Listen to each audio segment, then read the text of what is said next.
Ditetapkan sebagai tersangka, jaksa sebut Petrus Fathlolon ikut rugikan negara sebesar 1 miliar lebih.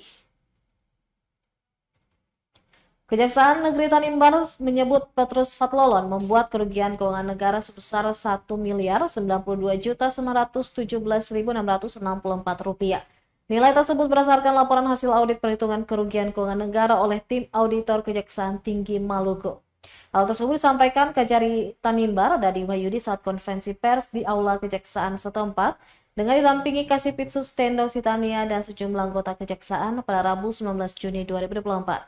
Tersangka Petrus Fathlolon juga diminta pertanggungjawaban sebesar Rp314.598.000.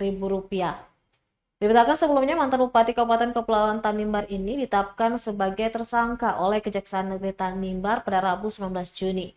Penetapan ini dilakukan pada kasus dugaan korupsi penyalahgunaan keuangan negara dalam penggunaan anggaran perjalanan dinas pada Sekretariat Daerah Kabupaten Kepulauan Tanimbar tahun anggaran 2020.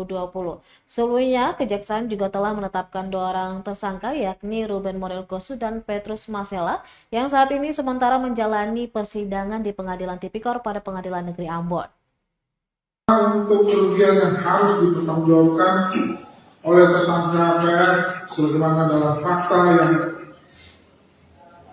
terungkap dalam persidangan yaitu senilai Rp314.598.000. Penetapan tersangka yang bersangkutan adalah sebagai kelanjutan dari tindakan penyidikan yang dilakukan oleh Kejaksaan Negeri Kabupaten Kepulauan Tanimbar terhadap perkara ini berdasarkan surat perintah penyidikan Kepala Kejaksaan Negeri Kabupaten Kepulauan Tanimbar nomor. Download Tribun X sekarang, menghadirkan lokal menjadi Indonesia.